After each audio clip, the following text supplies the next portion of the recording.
Before humans could record history, they relied only on memory and spoken words. Stories, laws, and knowledge lived in people's minds and disappeared when they did. The invention of the alphabet changed that forever. It gave humanity a way to preserve ideas beyond time and distance, shaping civilization itself.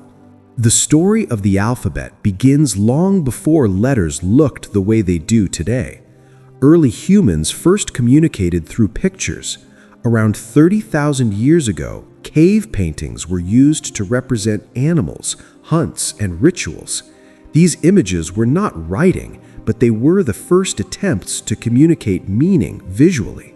As societies grew more complex, pictures were no longer enough. Around 3200 BCE, in ancient Mesopotamia, the Sumerians developed cuneiform. They pressed wedge-shaped symbols into clay tablets to record trade, taxes, and laws. Around the same time, ancient Egyptians created hieroglyphs, beautiful, detailed symbols that represented objects, sounds, and ideas. These systems were powerful, but they were also complicated. Learning thousands of symbols required years of training, so only a small elite could read and write. The true revolution came when people realized that symbols didn't need to represent ideas or objects, they could represent sounds. This breakthrough happened around 1800 BCE in the Sinai region. Semitic-speaking workers adapted Egyptian symbols and simplified them. Each symbol stood for a single sound rather than a whole word or idea. This was the birth of the first true alphabetic system. This early alphabet had around 20 to 30 symbols and was much easier to learn. It spread through trade routes and eventually evolved into the Phoenician alphabet around 1200 BCE. The Phoenicians were master traders, traveling across the Mediterranean. Wherever they went, their writing system went with them. The Phoenician alphabet used symbols only for consonants, relying on the reader to supply vowel sounds. The Greeks encountered the Phoenician system and made a crucial improvement.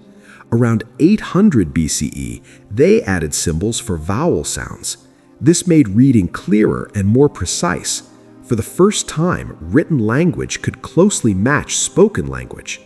The Greek alphabet became the foundation for many writing systems that followed. From Greek came the Etruscan alphabet, and from Etruscan came Latin. The Romans adopted and refined this system, spreading it across Europe through conquest and governance. The Latin alphabet eventually evolved into the letters used today in English, French, Spanish, and many other languages. Though the shapes of letters changed over centuries, their roots can still be traced back to ancient symbols carved into stone and clay. Meanwhile, alphabets were evolving elsewhere too. In South Asia, the Brahmi script emerged around the 3rd century BCE. It became the ancestor of many Indian scripts, including Devanagari, Bengali, Tamil, and others. These systems were different from the Latin alphabet, but followed the same core idea, symbols representing sounds. In the Middle East, the Phoenician alphabet also gave rise to Aramaic, which later influenced Hebrew and Arabic scripts. Arabic, with its flowing calligraphy, became one of the most widely used writing systems in the world, spreading with culture, science, and religion. Over time, alphabets adapted to the needs of different languages. New letters were added, some were removed, and others changed shape. The invention of paper, printing, and later digital technology transformed how alphabets were used, but the basic principle remained the same.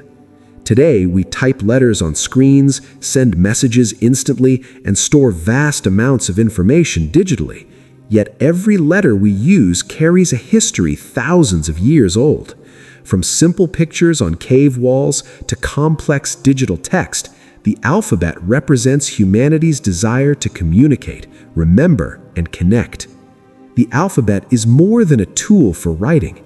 It is one of the greatest inventions in human history, an invisible thread linking ancient civilizations to the modern world, reminding us that every word we write is part of a story that began thousands of years ago.